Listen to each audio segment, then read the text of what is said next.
बहुत पुरानी बात है। गौतम बुद्ध एक शहर में प्रवास कर रहे थे। उनके कुछ शिष्य भी उनके साथ थे।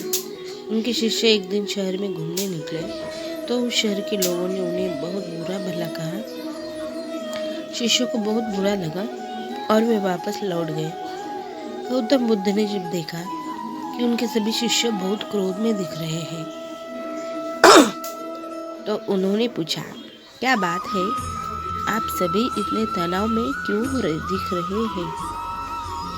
तभी एक शिष्य क्रोध में बोला, हमें यहाँ से तुरंत प्रस्थान करना चाहिए। जब हम बाहर शहर में घूमने गए तो यहाँ के लोगों ने बिना वजह हमें बहुत बुरा भला कहा। जहाँ हमारा सम्मान न हो वहाँ हमें एक पल भी नहीं रहना चाहिए। यहाँ के लोग सिर्फ दुर्व्यवहार के सिवा कुछ जानते ही नहीं है। गौतम बुद्ध ने मुस्कुराकर कहा, क्या किसी और जगह पर तुम सद्व्यवहार की अपेक्षा रखते हो? दूसरा शिष्य बोला, इस शहर से तो भले लोग ही होंगे। तब गौतम बुद्ध बोले, किसी जगह को सिर्फ इसलिए छोड़ देना गलत होगा कि वहाँ के लोग दुर्व्यवहार करते हैं।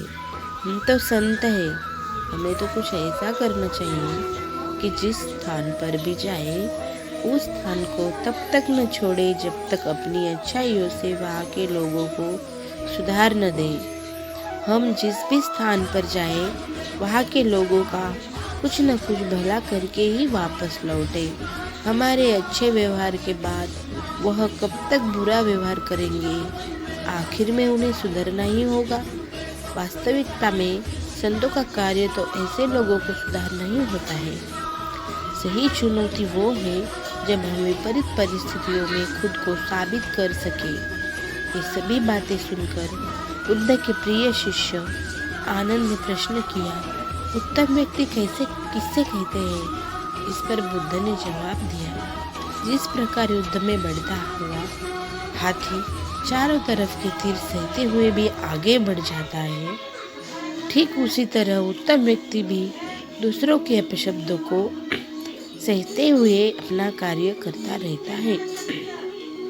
खुद को वश में करने वाले प्राणी से उत्तम कोई और नहीं हो सकता। गौतम बुद्ध की बात शिष्यों को अच्छी तरह से समझ में आ गई और उन्होंने वहाँ से जाने का इरादा त्याग दिया। धन्यवाद। ऐसे ही स्टोरी अगर आपको अच्छी लग रही होगी तो हम डालते रहेंगे, इसलिए आपको चैनल को सब्सक्राइब करना ना भूलें। धन्यवाद।